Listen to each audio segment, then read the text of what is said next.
कम उम्र बच्चों में गर्दन के मसाइल क्यों बढ़ते जा रहे हैं, कौन कौन सी टाइप्स हैं, इसका डायग्नोसिस क्या है और बेस्ट ट्रीटमेंट प्लान क्या हो सकता है, वो सब मिलेगा आपको इस वीडियो में। छोटी एज की बच्ची है, कॉलेज की यूनिवर्सिटी में पढ़ रही है, तो आई है हमारे पास नेक पेन के साथ।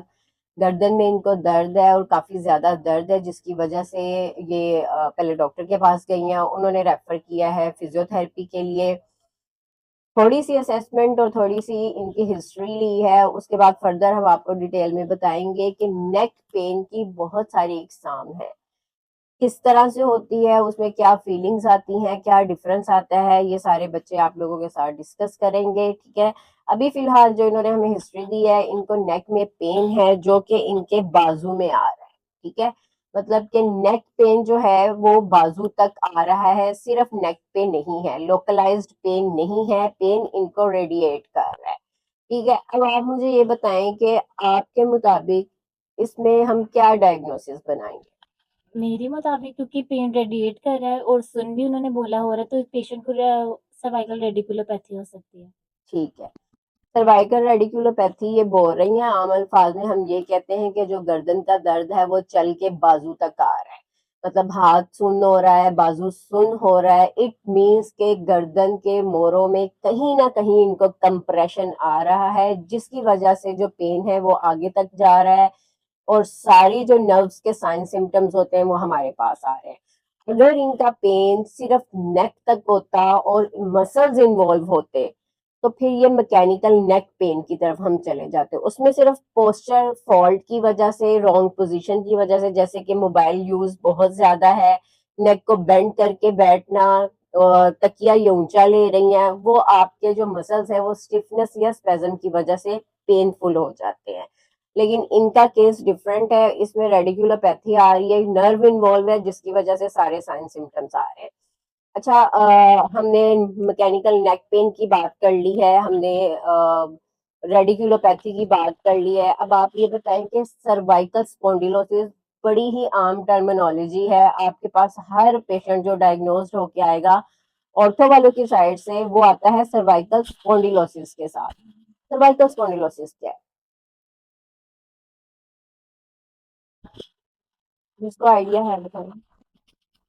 सर्वाइकल स्पॉन्डिलोसिस जो है वो बेसिकली डीजेनरेटिव चेंजेस की वजह से आ रहा होता है। वो एज रिलेटेड भी हो सकता है और उसमें ये होता है कि हम एक्सरे से डायग्नोसिस उसका बनाते हैं। गुड। सर्वाइकल स्पॉन्डिलोसिस जो है वो एज रिलेटेड बोन्स में चेंजेस आ जाती हैं, कुछ ओस्टियोफाइट्स बन जाते हैं, आपकी स्पेस रिड्यूस हो सकती है, आपका कर्व जो है वो डिस्टर्ब हो सकता है। अच्छा, कई दफा क्या होता है कि मैकेनिकल नेक पेन में मसल इतने स्टिफ कर जाते हैं कि जो आपका सर्वाइकल कर्व है, जो कि थोड़ा सा लॉर्डोटिक होता है नेचुरली, वो मसल स्टिफनेस की वजह से उसको इतना ज्यादा पुल कर लेते हैं कि जो सर्वाइकल कर्व है बिल्कुल स्ट्रेटनिंग में आ जाता है।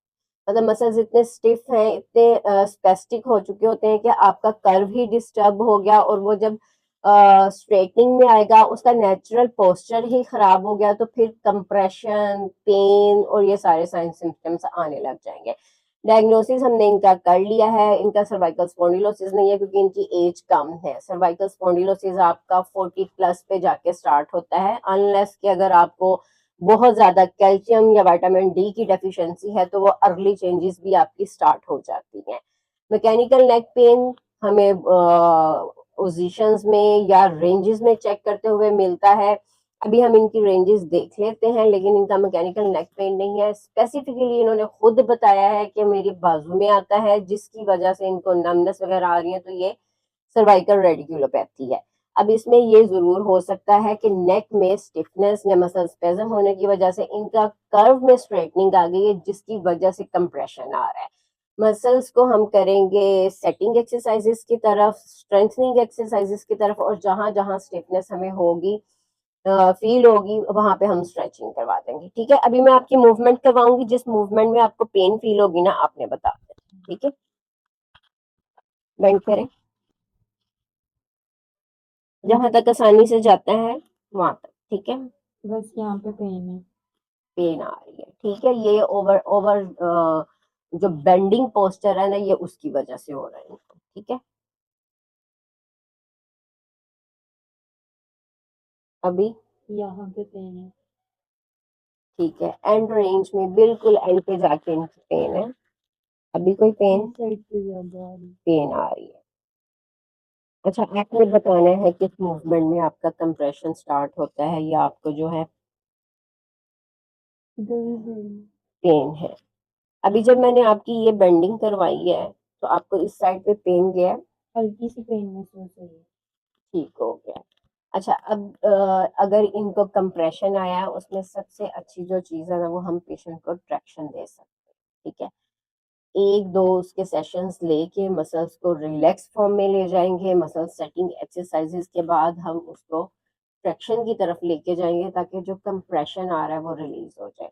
अब इसमें भी क्या होता है कि अक्सर पेशेंट हॉस्पिटल गए हैं, फिजियोथेरेपी स्टार्ट हुई है, वेरी फर्स्ट सेशन पे उनको ट्रैक्शन दे दी जाती है। उसमें क्या होता है कि मसल्स ऑलरेडी स्टिफ थे, स्पेज़म में थे, पेन ज़्यादा स्टार्ट हो जाती है। ठीक है, पहले आपने मसल्स को रिलैक्सेशन फॉर्म में लेके आना है, स्टिफनेस को ब्रेक करना है, फिर आप उसको ट्रैक्शन की तरफ लेके जाएंगे। अभी इसकी एज कम है, हम इसको मैनुअल ट्रैक्शन दे सकते हैं, लेकिन अगर कोई और पेशेंट है और शदीद रेडिकुलोपैथी आ रही है तो हम उसको कॉलर एडवाइस करते हैं। उसमें ये होता है कि वो 2-3 घंटों के लिए जब कंटिन्यूसली लगाता है तो जो कंप्रेशन आ रहा होता है, जो स्पेसिस कम हुई होती हैं, वो आहिस्ता आहिस्ता सेटल डाउन होना शुरू हो जाती है। पेन बताई थी मैकेनिकल नेक पेन थी, जो कि हमने मूवमेंट के थ्रू चेक करनी होती है कि किस मूवमेंट में मसल्स की स्टिफनेस की वजह से पेन आ रही है। दूसरे नंबर पे थी हमारे पास सर्वाइकल स्पॉन्डिलोसिस, उसका डायग्नोसिस हम करते हैं एक्सरेज के साथ। तीसरे नंबर पे हमारे पास आएगा सर्वाइकल रेडिकुलोपैथी, उसमें अगर तो मैनुअली हम क्लिनिकली चेक करेंगे तो हम पेशेंट को कंप्रेशन टेस्ट अप्लाई करते हैं, कंप्रेशन दूंगी और अगर इसके साइन सिम्टम्स जो हैं वो बढ़ जाएंगे तो हमारे पास टेस्ट पॉजिटिव हो जाएगा। ठीक है, लेकिन अगर बहुत सीवियर पेन है और हमें फील हो रहा है कि डिस्क इन्वॉल्व हो सकती है तो हम पेशेंट को एमआरआई की तरफ भेजेंगे ताकि हमें एग्जैक्ट लोकेशन पता लगे कि कौन सी डिस्क इन्वॉल्व है, बल्ज है, टीयर है या कुछ भी है, क्योंकि फिर ट्रीटमेंट उसके अकॉर्डिंगली चलेगा। लेकिन इतने यंग बच्चे में डिस्क स्लिप होना, अनलेस के कोई ट्रॉमा ना हो जाए, कोई एक्सीडेंट ना हो जाए, कोई हिस्ट्री ऑफ फॉल ना हो जाए, अदरवाइज इतनी जल्दी नहीं होगा। एजेड लोगों में होता है जहाँ पे मसल्स वीक हैं, बोन्स अच्छे से सपोर्ट नहीं कर पा रही हैं, तो कोई झटका लगा है, कुछ भी मूवमेंट हुई है तो डिस्क स्लिप कर गई है या बल्ज बन गया है, तो वो फिर सारा ट्रीटमेंट जो होगा ना आफ्टर एमआरआई डिसीजन होगा हमारा।